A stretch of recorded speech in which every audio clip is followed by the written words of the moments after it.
Muy buenas noches, estamos acomodando un poquito acá.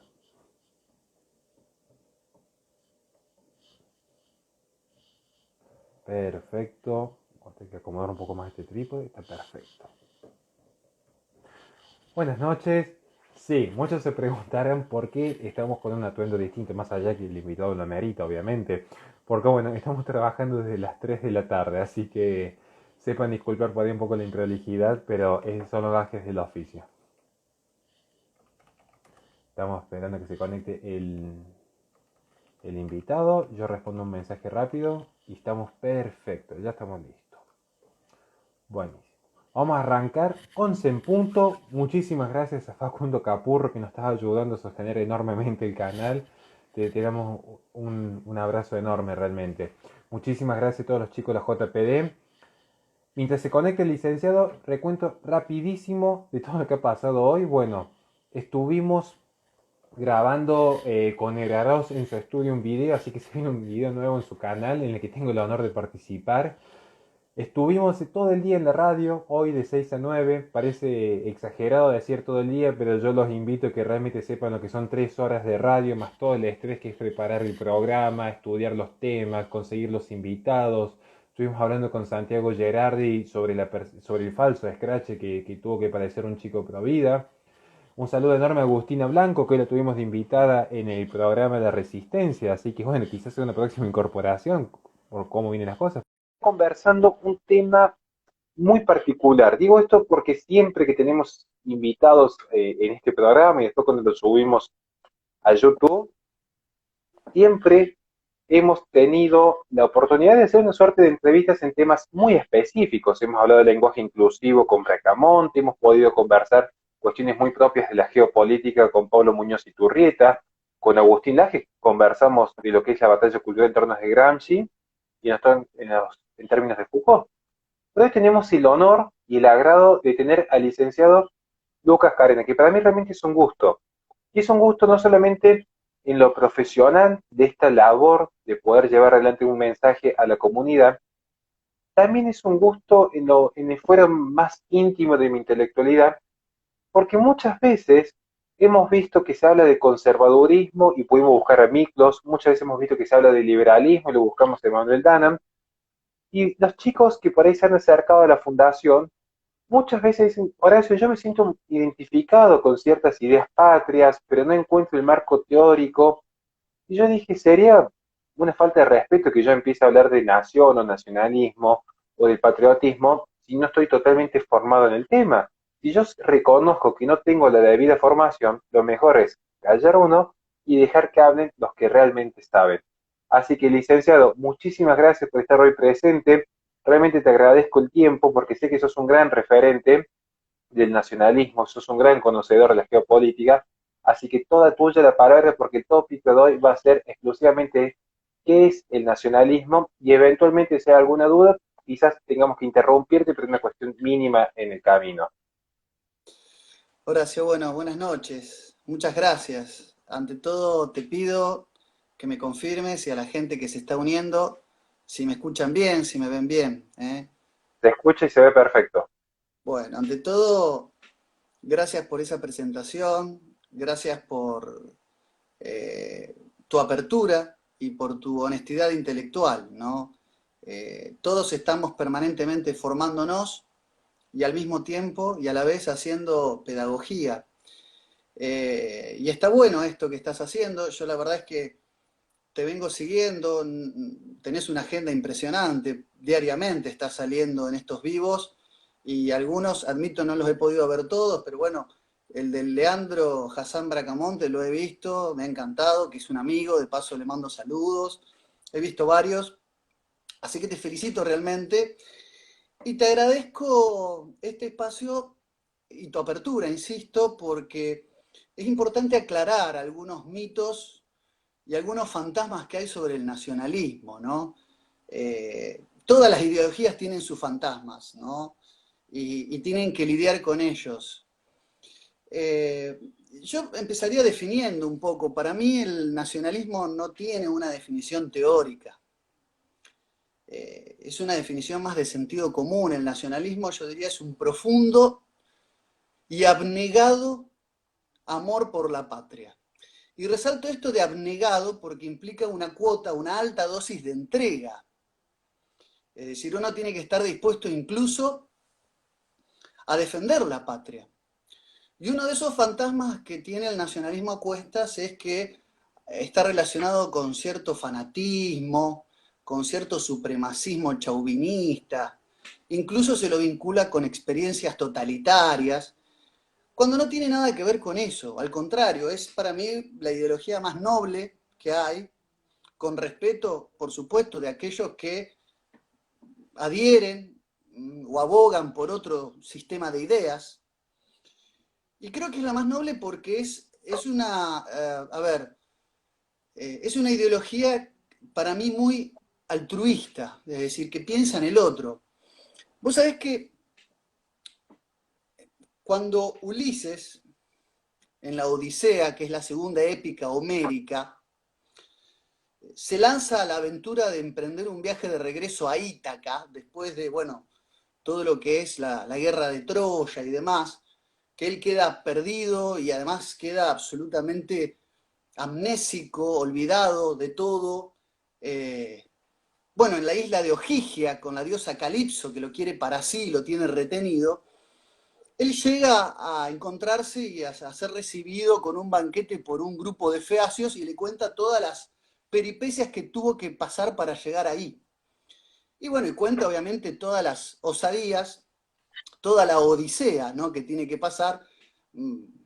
Polifemo, el cíclope, el canto de las sirenas, bueno, todo lo que son las aventuras de Ulises peleando con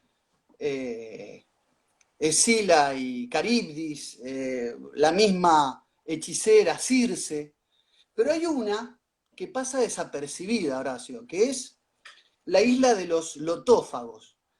En determinado momento Ulises se encuentra en una isla que manda un grupo pequeño de su tripulación a explorarla y se encuentran que hay unos aborígenes, hay unos seres que son lotófagos, que comen solamente y se alimentan de unas flores de loto. Y son en principio inofensivos, pero cuando los convidan con esas flores de loto, los tripulantes bueno, del barco en el que se desplazaba Ulises olvidan quiénes son, olvidan su patria, olvidan a su familia, olvidan de dónde vienen y no quieren volver. Entonces Ulises se ve obligado a forzarlos a volver al barco, incluso los ata. Es decir, él pelea con sus propios compatriotas, los fuerza a subirse al barco para que no olviden a su familia, para que no olviden quiénes son. Y eso yo me siento identificado porque el nacionalismo en el fondo tiene ese gran problema.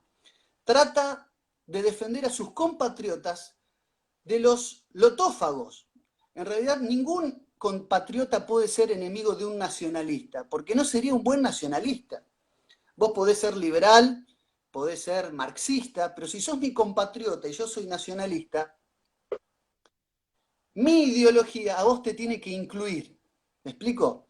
Así como los liberales dicen, mi ideología liberal incluye a otros porque respeta todas las opiniones, aún en la diversidad. Y el marxismo, a través de un colectivismo que para nosotros puede resultar insectificante, también cree que es la ideología más justa y más inclusiva. El nacionalismo no brega en contra de nadie que no esté, obviamente, en contra de los intereses de la patria.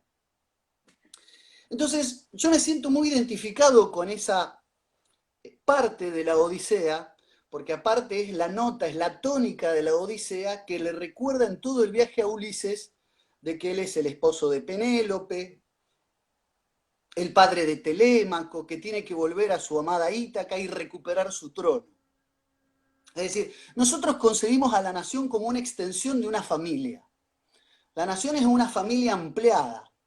Y el reservorio de nuestra tradición y de nuestra identidad se ve reflejado en la patria y en la familia, que no por nada son el blanco de los ataques de toda esta batalla cultural en la que podés estar vos o pueden estar muchos otros referentes de la batalla cultural. Esto lo hablaba con con Agustín Laje en su momento, ¿no? Estamos juntos en esa batalla, aunque pensemos diferente en cuestiones por ahí relativas a lo económico. Fíjate vos, Horacio, una cosa muy interesante. El nacionalismo no es hermetismo.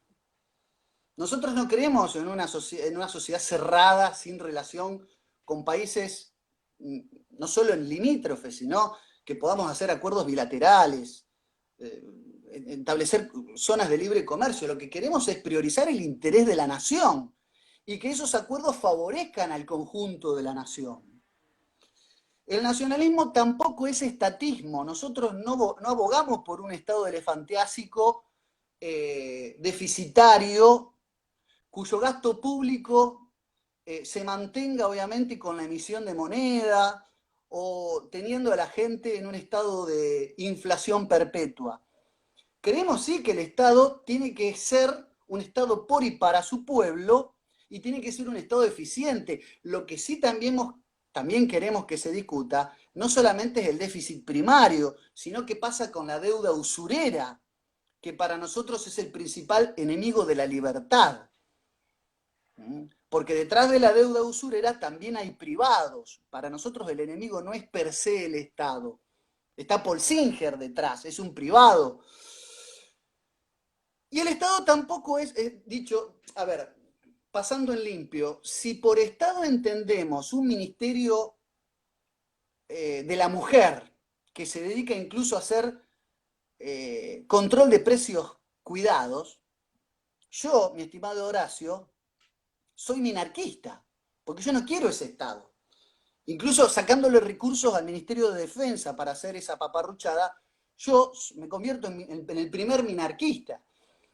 Lo que nosotros queremos es un Estado fuerte y un Estado soberano. Y todo lo que incluye y todo lo que de nacionalista está dentro de la Constitución Nacional. El artículo 21. Armarse incluso para defender la patria. Inciso 22 del artículo 75, que adscribe a los tratados con jerarquía constitucional. El Pacto de San José de Costa Rica. Nosotros creemos en la vida desde el momento de la concepción. El nacionalismo que nosotros profesamos es el respeto de la Constitución Nacional. Moneda soberana. Hay liberales que están hablando de la dolarización, está perfecto, pero hay una Constitución, no se puede. Nosotros lo que queremos es un Estado fuerte porque creemos en la libertad, no porque anteponemos otros valores por encima de la libertad. Lo que en todo caso podemos disentir o discrepar con algunos sectores de cierto libertarianismo es en los caminos a recorrer para conseguir esa libertad. Entonces, yo y te agradezco este espacio, te agradezco esta oportunidad, lo que quiero es desmitificar aquello que en torno al nacionalismo se ha gestado, como una ideología fanática, violenta, intolerante, chauvinista, supremacista, xenófoba. El nacionalismo es simplemente eso, es una extensión, ¿no?, de esas bases familiares, de esos brazos de cofraternidad que encontramos en la familia, que hoy es blanco de severos ataques, y extenderlos a una comunidad regida y ensamblada por lazos de estrecho amor. Eso es el nacionalismo para nosotros. Después, por supuesto, que tenemos nuestras distintas, versiones. La versión de la tercera posición, un nacionalismo católico, después ciertos espacios que son más ligados a un conservadurismo, que tiene diálogo con ciertos aspectos del nacionalismo católico, y por supuesto nos separan algunos debates de viejo cuño. Si la experiencia del peronismo fue genuinamente nacionalista o si no lo fue. Y bueno, y ahí empezamos a enreverarnos en la maraña de diferencias intraideológicas que hay dentro de un gran campo nacional, que dentro de esa unidad de concepto que te acabo de explicar, obviamente tenemos que vivir una situación, si se quiere, de diversidad o de discrepancia. No sé si se queda claro este primer concepto. Ha quedado más que claro y desde ya que estoy muy agradecido por esta oportunidad y sabiendo que las puertas de la Fundación y al menos desde mis redes, mis espacios y programas radiales están siempre dispuestas a colaborar. En primer lugar, porque yo creo firmemente en la patria. Como insisto, mi fuerte es la defensa del conservadurismo, el conservadurismo en términos filosóficos, es lo que yo he estudiado, es lo que me he formado, es donde estoy cómodo. Yo me siento cómodo defendiendo las ideas del conservadurismo. Y así como no me gustaría que alguien que no conoce de conservadurismo salga a hablar del conservadurismo, pudiéndolo ensuciar, si yo tengo que opinar del nacionalismo, creo que lo mejor es buscar a aquellos que realmente saben. En efecto, en efecto, yo de chico, y no está mal también asumir algunas mea culpas y responsabilidades, yo de chico era muy defensor de esta idea de el libre cambio, la libertad de comercio, la propiedad privada. Después uno más de grande entiende, sí, libertad de comercio si lo entendemos como la plantea la segunda escolástica, allá en el siglo XVI. Libertad de comercio si uno entiende la gesta que estuvo el Imperio Hispánico, donde se podía comercializar desde Filipinas hasta la zona baja de California con la misma moneda, y no como sucede en Argentina, que un día, 24 horas después de firmar justamente el 26 de mayo, ya teníamos un libre comercio solamente con Inglaterra. Que curiosidades no son cuestiones a tener en cuenta en un repaso histórico para Argentina. Y ciertamente, ¿por qué me interesaba la opinión de Lucas Carena en particular? Por la misma razón que si yo tuviese que hablar de un movimiento más liberal, buscaría a Emanuel Danan, y si yo tuviese que hablar de geopolítica, lo buscaría a Pablo Muñoz Iturrita, porque podemos tener muchos puntos en común, muchas diferencias, pero si algo que favorecemos es aquellos que se han animado a dar la cara. Hoy día mucha gente me cuestionaba, ¿por qué? Porque si hago un video con Emanuel Danan, ya soy un progresista abortista. Y si hago un video con Lucas Carena, ya de repente todos dicen, no, ya sos un nacionalista que quiere salir a golpear al que piense distinto. Y yo dice, esperen un poco, si la grandeza intelectual está en escuchar al que piense distinto y seguir aprendiendo. Entonces, yo te agradezco que puedas ayudarnos a desmistificar toda esta cuestión del nacionalismo. Ciertamente, si yo tuviera que defender el ensayo, yo creo que hay muchos puntos de contacto y en común entre el conservadurismo y el nacionalismo, especialmente en lo que se refiere a un Estado soberano, a un Estado eficiente, y no estar comprendidos bajo las esferas de un poder internacional, y claramente que hay un resurgir del nacionalismo, es un fenómeno que uno lo ve. Algunos los pueden explicar en términos identitarios, así como hay una política identitaria para ciertos grupos de izquierda, Black Lives Matter, feminismo, ecologismo, indigenismo. Donald Trump, Bolsonaro, Vox, también empiezan a surgir un movimiento identitario. Así que sobre esto, y viendo cómo está funcionando la geopolítica y el progresismo internacional, sí nos gustaría que nos hables de las bondades y aquello que el nacionalismo le puede ofrecer a esta juventud que está desencantada con la opresión que genera el progresismo internacional. Aclarando que en el progresismo internacional no es solamente una entidad supranacional como la ONU, y no es solamente el poder coercitivo del Estado como le gusta atacar a algunos liberales, que bueno, podemos estar de acuerdo, si les molesta esa bota que aprieta el individuo, sepan que esa bota que aprieta el individuo no siempre es del Estado.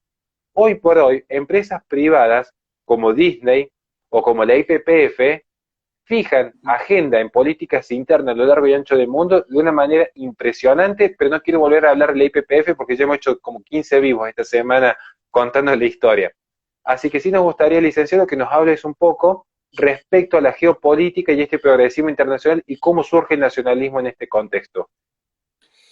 Eh, bueno, primero, ¿qué puede ofrecerle el nacionalismo a la juventud? O sea, por empezar, y esto también me viene, y te agradezco la pregunta, también viene a colación de esta desmitificación que estábamos haciendo del nacionalismo, que por ahí se presentan a un nacionalista como un hombre, no sé, germanófilo, militaracho, aburrido, que no hace chistes, que en vez de tener portarretratos en la casa tiene fotos de próceres. En realidad nada que ver, uno puede ser jovial, eutrapélico y divertido y ser nacionalista y tener ese profundo sentido patriótico.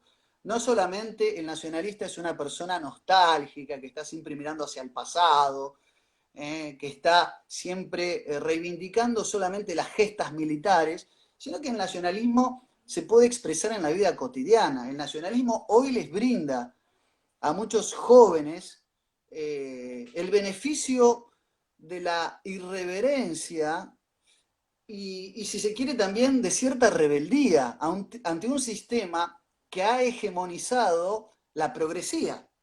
Vos recién hablabas, ¿no? Que el progresismo hoy es la ideología apañada, empujada, apadrinada, que tiene el mecenazgo de un sistema incluso que lo financia. Estamos ante la creación de la internacional progresista. Y el nacionalismo viene a ser una respuesta transgresora a todo eso. Y la juventud es por antonomasia transgresora y rebelde. Y hoy, paradójicamente, en los tiempos que corren, tener un sentimiento patrio, tener un sentimiento arraigado a los principios de la identidad, de la protección de la familia, se convierte en un acto revolucionario. Hoy el grito nacionalista se ha convertido en una voz en el desierto, se ha convertido en una disonancia. Y esta es una de las cosas que hoy el nacionalismo le puede ofrecer a la juventud. Es un pensamiento alternativo. Hoy el nacionalismo es una verdadera alternativa. El progresismo no ha dejado rincón sin abrumar. Las universidades, los medios de comunicación, la academia, la prensa, es decir, están realmente contaminados. Ni hablar la política, incluso la educación, o sea, la progresividad es un cáncer cuyas múltiples metástasis no dejan de invadir espacios. Y el nacionalismo, y podríamos decirlo de cierto libertarianismo, de cierto conservadurismo, se han convertido en una suerte de excepción a la norma y tenemos que lidiar contra todo un sistema que nos restringe y nos proscribe, más allá de que nosotros tengamos nuestras diferencias. Yo siempre he sido un cultor de criticar, qué sé yo, ciertos símbolos o ciertos eslogans que no son filtrados por el raciocinio. Es decir, las ideas no son algo que debemos tatuarnos, sino algo sobre lo que debemos reflexionar. Yo he criticado y me he peleado con muchos liberales por hacer una crítica acerca de la serpiente, de la cascabel enroscada, ¿no? Y el mensaje Don't tread on me que aparece tan de moda. Seguramente voy a ofender a algunos de los que te siguen, pero la verdad es que Christopher Gansen, que fue el que creó la bandera en 1775, previo a la revolución de las 13 colonias, era un comerciante de Carolina del Sur, de Charleston, era un comerciante de esclavos, y es el que creó la bandera de los libertarios. ¿Me explico lo que digo? Entonces, a ver, era a su vez algo que había extraído de Benjamin Franklin, que le había tomado de la Pennsylvania Post, que era una revista revolucionaria en épocas de la independencia. Pero la verdad es que Christopher Gansen era un líder del movimiento patriota, era un nacionalista de la independencia y esa era una bandera anticolonialista. Y el Don't Tread on Me significaba, de hecho, de los 34 estados que se baten en la guerra civil norteamericana, 15 eran esclavistas, entre ellos Carolina del Norte, de donde era Christopher Gansen, ¿no? Entonces, he sido crítico de eso de la misma manera que he sido crítico de los marxistas y de las comunidades LGBT que van a la marcha del orgullo gay con la bandera del Che Guevara, que lo primero que hace es armar un campo de concentración en la península de Guanacabibes bajo el grito de la revolución no necesita peluqueros. Es decir, los eslóganes, lo que quiero decir es que muchas veces, los eslóganes muchas veces nos llevan a no reflexionar sobre lo que estamos profesando, cuando nosotros repetimos sin filtrar por la razón. Por supuesto que nosotros también tenemos en el nacionalismo los mismos problemas. A veces repetimos de manera automática, de manera compulsa, eslóganes y no los reflexionamos. Entonces tenemos que ser críticos con nuestras propias ideas. Primera cuestión. Ahora, ¿cuáles son los desafíos que se presentan y por qué el nacionalismo creo que puede aportar hoy algo? No solamente porque el mundo está dando muestras, acaba de ganar Duda en Polonia, ¿no?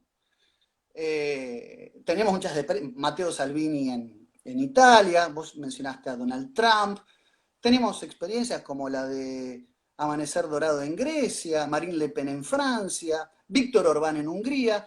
Por supuesto que los identitarismos están resurgiendo. Pero el otro día leía un artículo en Infobae que venía del CARI, organismo, si se quiere, y por antonomasia, internacionalista, cuyo secretario general es no solamente miembro del secretario general del CARI, sino también del Wilson Center en honor a Woodrow Wilson, ¿no?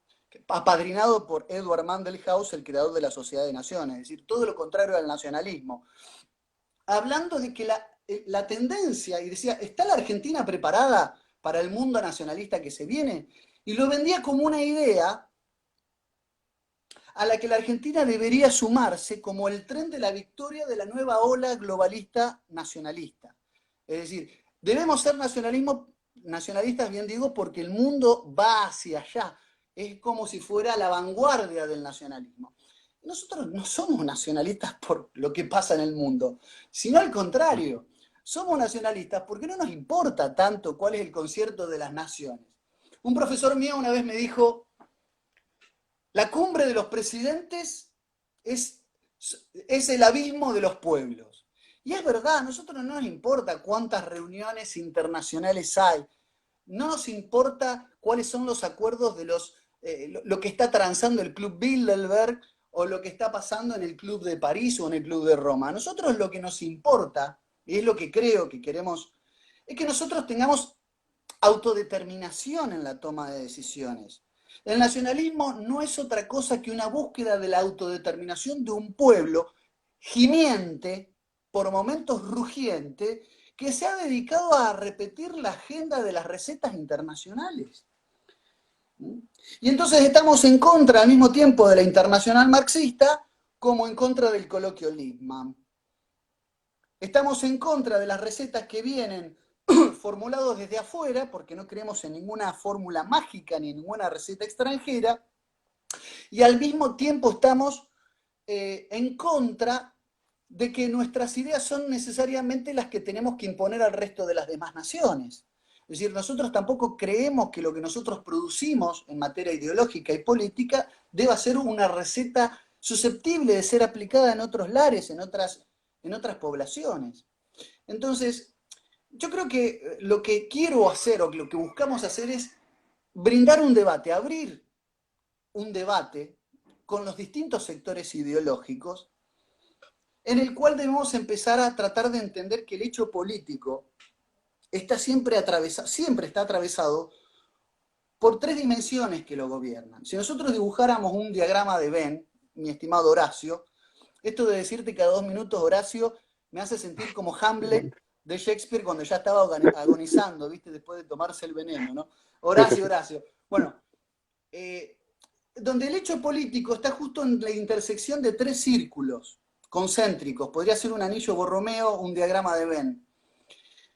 El hecho político está atravesado por tres tensionalidades, que es la relación amigo-enemigo, la relación mando-obediencia y la relación público-privado.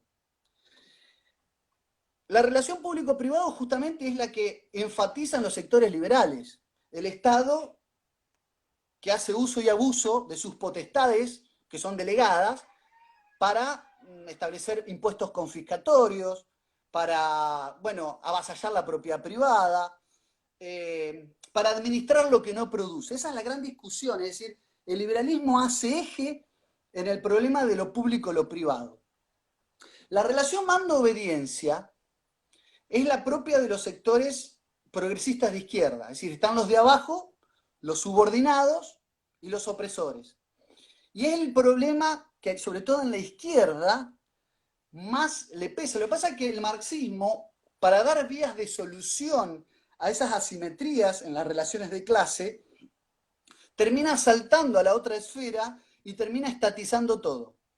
Para el marxismo utópico, una sociedad sin clases, donde las relaciones de producción capitalistas eran suplantadas, ¿no?, por el socialismo de cuño marxista, el Estado vendría a ser una suerte de entidad prescindible. Entonces, para dar vías de solución, contradice su propio firmamento, su propia base, y termina transformando todo en un estatismo insectificante, porque ese igualitarismo cosificante lo mantiene desde el Estado. Y la tercera esfera es la relación amigo-enemigo, que es de Clausewitz. A Carl Schmitt es lo que se puede decir se identifica con la mirada de la perspectiva nacionalista. Es decir, por eso la idea de amigo-enemigo viene de la estrategia militar, de este capitán prusiano que era Karl von Clausewitz, de que la relación política siempre es una relación entre amigo y enemigo. El problema es que la relación amigo-enemigo, el enemigo puede ser el Estado, cuando el Estado es un Estado entreguista, cuando es un Estado cipayo, cuando es un Estado que sirve o es servil a intereses que no son los de la propia nación. La relación amigo-enemigo no es suficiente por sí sola, porque la relación enemigo-enemigo, amigo-enemigo, bien digo, define solamente las relaciones en la conflictividad de la guerra, en el estado de excepción y en la toma de decisiones. Creemos que el hecho político, Horacio, está en un equilibrio exacto entre las tres tensionalidades que hacen a la política. Es decir, tiene que haber una relación equilibrada entre lo público y lo privado, entre la relación mando-obediencia y entre la relación amigo y enemigo. Y ese equilibrio es muy delicado. Cuando ese equilibrio se rompe, una de esas esferas que tienen a sus, si se quiere, a sus tres ideologías representantes, generan un estado de crisis, si se quiere. ¿Se entiende? Se genera un estado de crisis. Nosotros bregamos, obviamente desde el nacionalismo, un equilibrio que no rompa, para nosotros obviamente el enemigo es todo lo que sea fremde, ¿no? El extranjero en el sentido de enemigo de la patria, no el extranjero, el turista. Por eso los alemanes distinguían entre Ausländer y entre Fremde. No es el turista que viene de afuera que es un enemigo. Eso sí sería xenofobia. Nosotros creemos que el que viene a nuestra patria de manera saqueadora, de manera golondrina, para retornar a la suya, o que viene a generar acuerdos para favorecer el interés individual, bueno, ese es el enemigo. Ese es el enemigo que desde el nacionalismo tenemos que identificar. Enemigo en un sentido ideológico, en el sentido de hostis. No, no es un enemigo privado, no en el sentido de inimicus. A mí no me hizo nada este o aquel extranjero o este o aquel interés foráneo, sino aquel que en el conjunto de la nación nos dejan en estado de indefensión, de subordinación, que nos deja de rodillas, que nos deja genuflexos, que nos hace periclitar. Contra eso, el nacionalismo es una voz en el desierto y hoy el mundo está empezando de a poco a darle cierta razón a esa discursividad nacionalista por el perfil de nuevos líderes que se están gestando. No hace falta que lo diga yo, acabo de nombrar una serie de líderes políticos que van, insisto, desde una centro derecha a un nacionalismo lindante con cierto neoconservadurismo, que van desde Vox a Steve Bannon. Pero claro, tenemos que ser cuidadosos porque ninguna de esas experiencias son nacionalismo argentino, no son nacionalismo criollo, no son nacionalismo gaucho, no son el nacionalismo de Leonardo Castellani precisamente. Entonces digo, el nacionalismo no es algo con el que un nacionalista, y yo creo estar siendo una demostración cabal de eso, no es alguien con el que no se puede dialogar, no es alguien con el que no se puede tener una discusión, al contrario, yo aprendo un montón de los que no piensan como yo.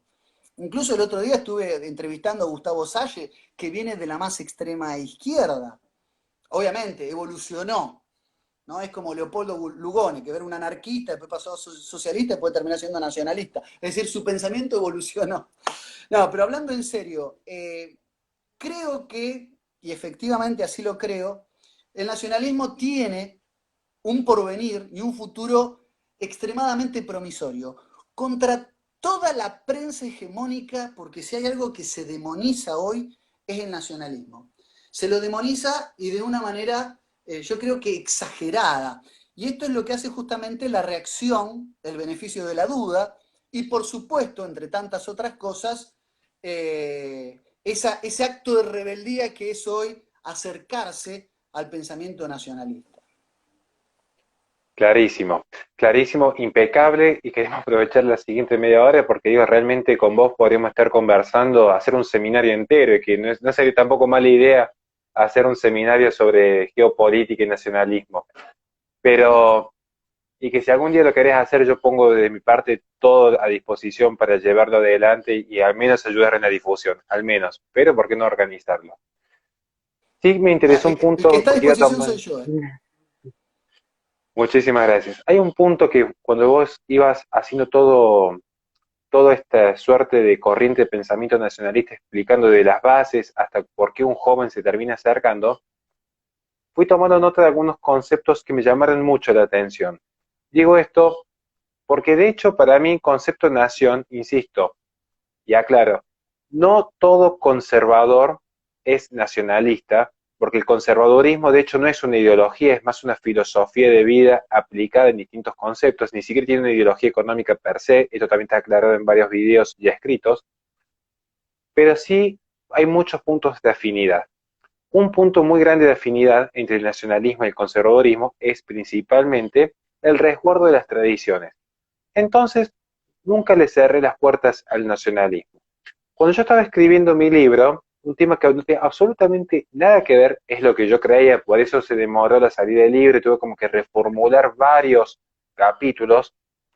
En un momento yo estaba haciendo un análisis de las agendas antinatalistas y empiezo a estudiar un poco el aborto, que fue siempre mi bandera, el pañuelo celeste, la bandera, lo llevamos a la radio, vamos a las marchas, fantástico. Pero dije, acá hay algo raro, porque podríamos empezar a estudiar simplemente, bueno, a ver, un magnate decidió financiar a las feministas, quedó ahí la historia.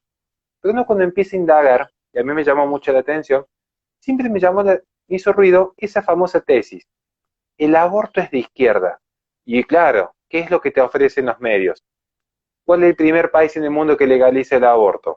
La Rusia bolchevique. Y en América Latina, la Cuba castrista, que es lo que dice todo el espacio pro vida en general, el aborto es de izquierda. Y en cierta manera pareciera ser así, porque uno ve las principales intelectuales del feminismo afiliadas todas al Partido Comunista. Uno sigue diciendo, bueno, sigue pareciendo que el aborto es claramente una bandera de izquierda. Pero cuando uno empieza a estudiar un poco más a Margaret Sanger, se da cuenta que el primer país que institucionaliza el aborto es Estados Unidos, en Nueva York, 1916, una clínica para el control demográfico. Particularmente había una crítica a la tradición cristiana, porque expresamente lo dice Margaret Sanger en 1932, un tratado para la paz, esta moral cristiana es la que iba a socavar la proliferación económica de Estados Unidos, porque había muchos negros, discapacitados y latinos, y había que de alguna forma controlarlo. Tuvo un apogeo esta corriente eugenésica, y ya después podemos pasar a la cuestión de la eugenesia que tanto se atribuye al nacionalismo en más de una ocasión.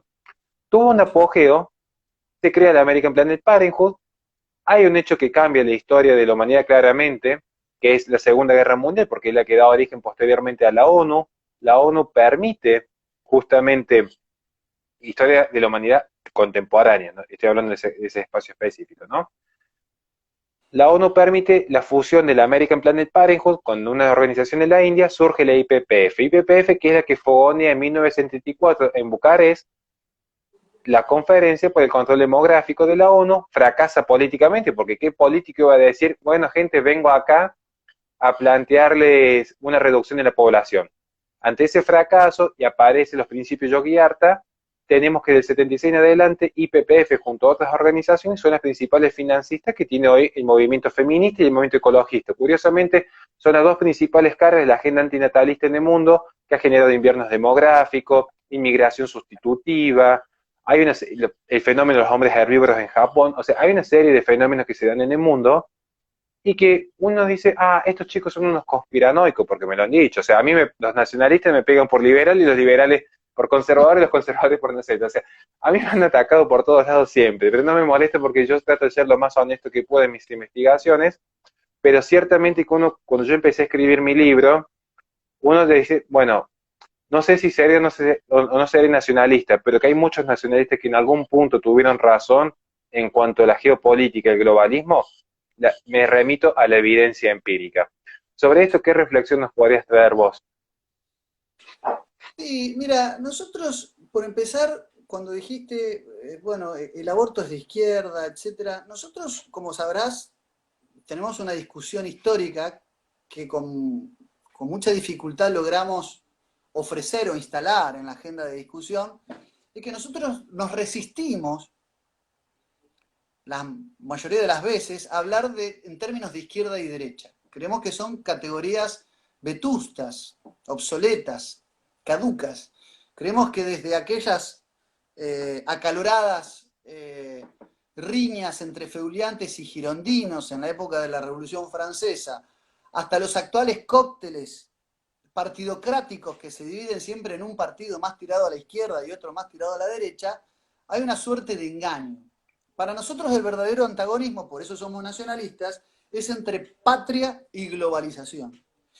Y en ese concepto de globalización como forma amañada o, si se quiere, posmoderna de mundialismo, aparece el fenómeno del aborto entre tantos otros. En realidad nosotros creemos en la teoría de la élite.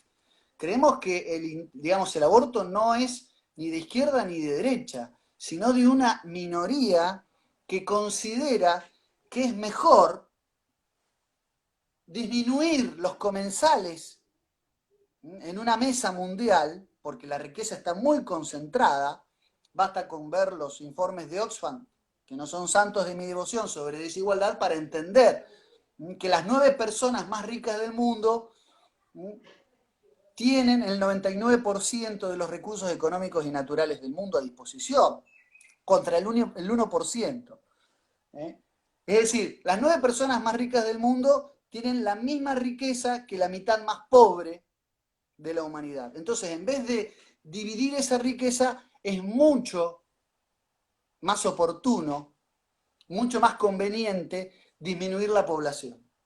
Entonces, digamos, la cantidad de Producto Bruto por per cápita a nivel mundial se equilibra porque se reduce la población, no porque se distribuye la riqueza. Entonces nosotros nos resistimos a esta idea de tratar de identificar en qué espectro ideológico tirado a la izquierda o a la derecha está la problemática del aborto. Creemos que hay un problema geopolítico de disminución de la población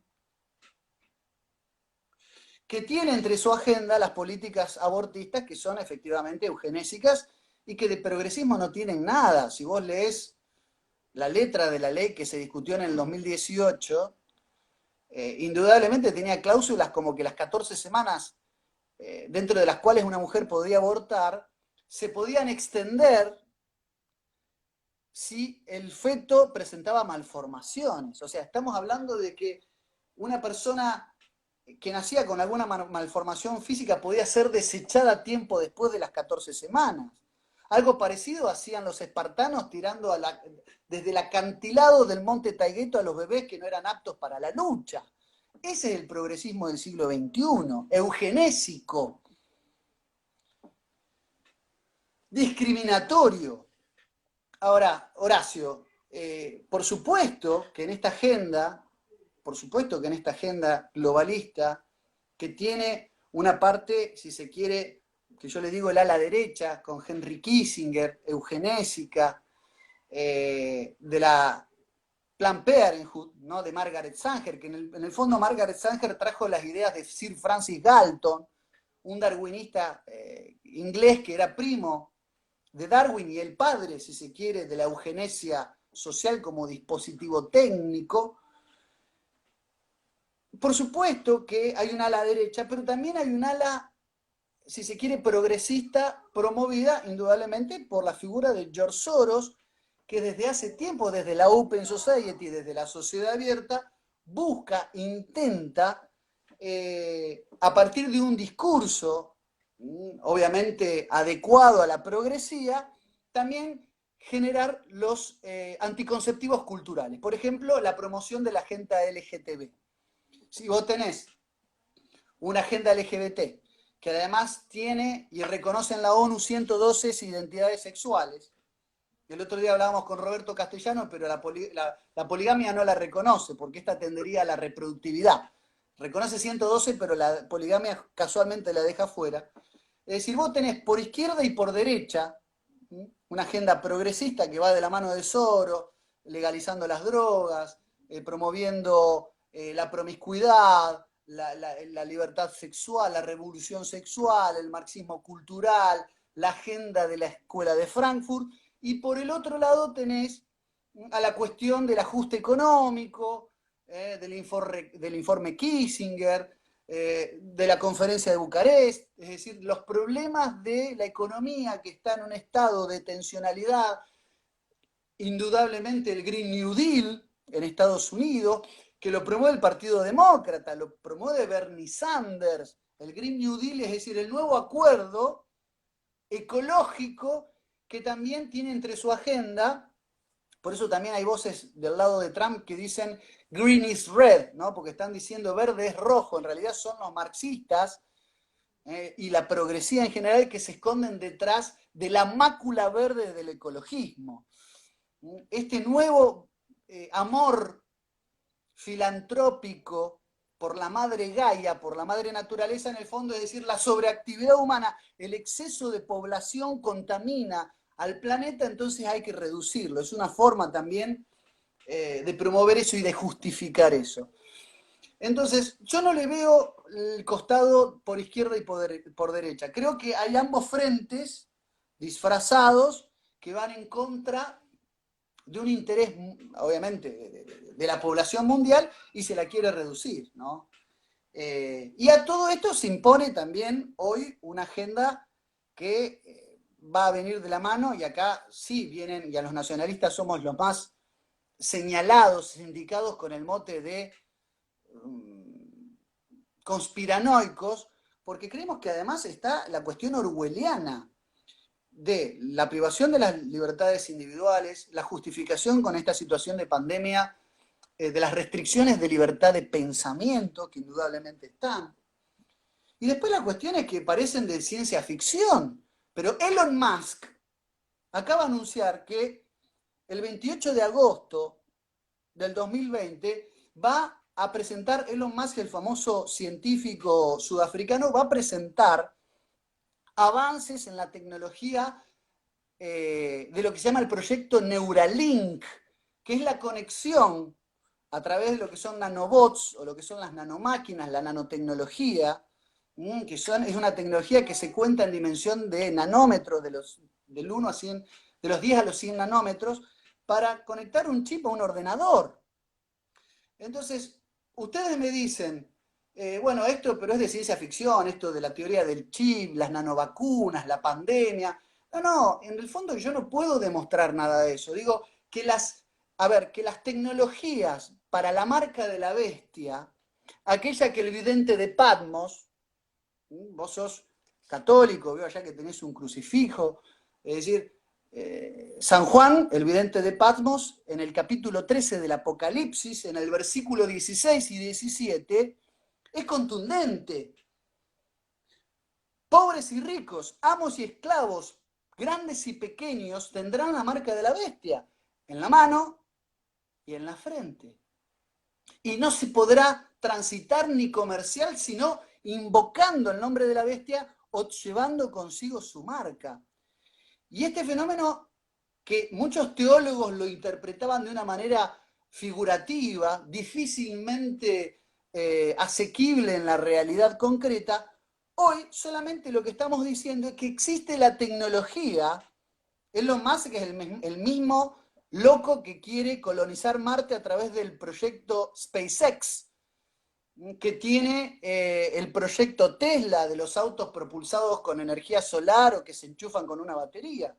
Es decir, hoy estamos adentrándonos en un mundo posbiológico donde todas aquellas profecías apocalípticas están entrando en vigencia y que son susceptibles de ser realizadas.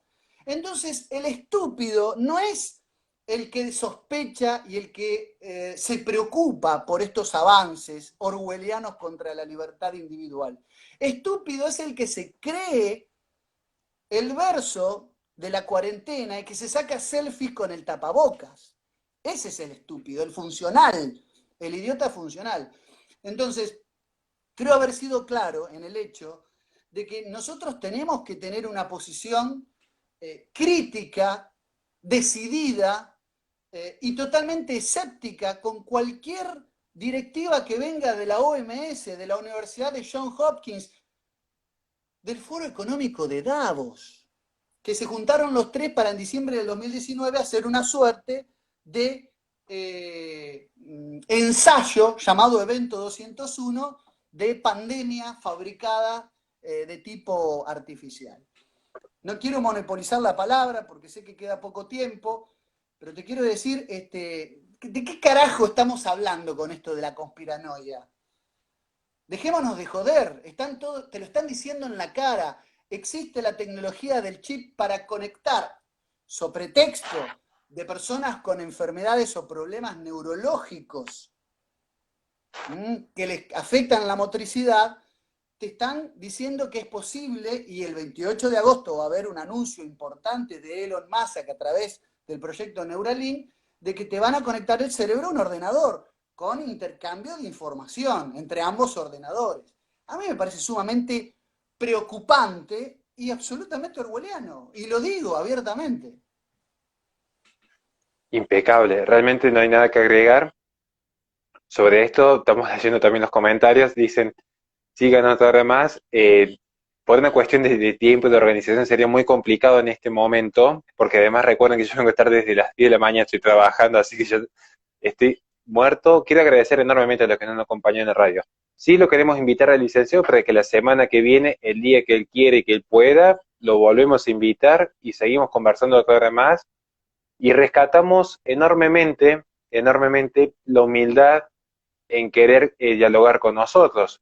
Porque hoy por hoy pareciera que hay una guerra enquistada en decir, porque si yo hablo con tal soy más liberal, que lo que dijimos recién. De repente yo era el más libertario por hablar con Danan, después fui el más nacionalista por hablar con Lucas Carena, y yo creo que si justamente estamos combatiendo los fanatismos, uno no claudica en sus principios, al contrario, si yo estoy seguro de lo que creo, no me daría miedo de poder conversar con quien sea y exponer mis ideas, y en todo caso aprender algo nuevo, porque no creo que haya nadie que sea poseedor de la verdad. La verdad existe, es una, es objetiva, pero las personas en nuestros actos falibles nos podemos ir acercando o alejando de acuerdo a nuestros conocimientos. Así que antes de cerrar, un aviso mínimo protocolar. Este vivo lo vamos a estar subiendo en YouTube. Yo apenas termino, lo guardo, se lo envío al licenciado, también lo vamos a subir en mi canal. Pero también queremos dejar la posibilidad de que el licenciado nos pueda decir todas sus redes, sus canales, cómo lo podemos seguir, cómo podemos colaborar con él, porque así como yo pido muchas veces que la gente me dé una mano para el sostenimiento de mis espacios, como la radio o el canal, si alguien dice, yo quiero colaborar con el licenciado porque me encantaron sus ideas, porque ascribo más a lo que dice Carena que a lo que dice Justo o lo que dice quien sea, quiero darle una mano. ¿Cómo podemos hacer para contactarte? Bueno, ante todo no te arrepientas nunca de ser dialoguista, de tratar de buscar puentes y vasos comunicantes en el diálogo y en la apertura. Eso, no te arrepientas nunca de eso y sé que va a cosechar frutos, ¿no? Así que eso lo quería decir. Bueno, a mí me encuentran en el canal El Gibelino, o en el canal de La Brújula, que hago allá hace varios años junto a Pablo Dávoli. Tienen que buscar en YouTube El Gibelino, que es mi canal personal, o La Brújula, Lucas Carena, Pablo Dávoli, y nos encuentran ahí. Después las redes sociales, Instagram, Facebook y Twitter, me buscan como Lucas Carena, no hay muchos secretos. ¿Cómo colaborar? Me preguntan, yo les puedo pasar un CBU, Patreon, bueno, mirando mis programas, que yo los monetizo, pero sin ninguna intención o afán de lucro, sino de hacer pedagogía, como seguramente lo haces vos también y tantos otros.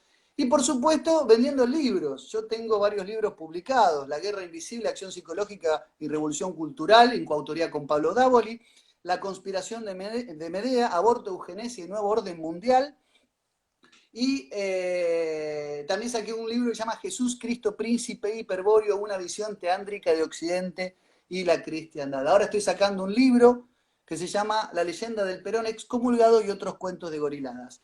Pueden buscarme por cualquiera de esas redes, pedirme los libros, y eso es la forma en que pueden colaborar con lo que yo investigo, ofrezco, promuevo y predico. Y también estoy a disposición a aprender de los que piensan distinto, y siempre fui también abierto y estoy tratando de generar puentes de comunicación y de diálogo. Así que te agradezco muchísimo este espacio, este tiempo, y por supuesto que te hayas brindado y abierto a mis palabras. Buenísimo. Bueno, muchísimas gracias. Por una cuestión de problemas técnicos de comunicación, mañana no creo que haya vivo, así que voy a aprovechar mañana a dedicarme exclusivamente a filmar con Horacio Malberto una entrevista en privado sobre la mega minería, que hay de cierto, que hay de mito, porque de repente, como siempre decimos, hay un resurgir de las sandías, los que son verdes por fuera y rojos por dentro. Entonces, por detrás de Greenpeace y muchas de estas organizaciones que dicen ser amigas del planeta, después nos enteremos que hay algunas cuestiones de por medio que responde más a intereses económicos que por un verdadero amor por nuestra tierra. Así que bueno, mañana vamos a aprovechar a grabar un poco de eso, vamos a estar grabando posiblemente, no me quiero comprometer, el episodio 3 sobre mitos y leyendas de la iglesia, vamos a tocar el tema del oro del Vaticano, sobre el cinturón de castidad y sobre la pedofilia, ya tenemos 2 episodios, así que saldrá el episodio 3, si Dios quiere, el miércoles o el jueves. Muchísimas gracias, Luca. Realmente un saludo enorme a Bracamonte, que también seguramente nos ha estado viendo. Así que lo que necesiten desde nuestros espacios, las puertas están abiertas para seguir aprendiendo, dialogando y justamente viendo que hay un enemigo en común, que es el progresismo internacional. Habrá formas distintas de enfrentarlo, cada uno tiene sus principios, pero yo siempre digo, no se puede ser homosexual a medias. Entonces, si a la gente realmente le gusta la libertad, no basta con quejarse solamente del Estado que me subió 2 puntitos los impuestos a fin de año. Fijémonos realmente quiénes nos están oprimiendo detrás de toda esta agenda. Porque el Estado termina siendo al final la punta del iceberg. Si a alguien realmente le gusta la libertad en serio y levanta las banderas de las libertades, hay que atender que son ciertas empresas las que por detrás están justamente fogoneando toda esta agenda cultural que, como digo, se expresa a través de la Cámara de Diputados o del presidente, pero eso no son más que los títeres que terminan poniendo la cara por todo un sistema global de fondo. Muchísimas gracias y estamos de vuelta en contacto. Hasta luego.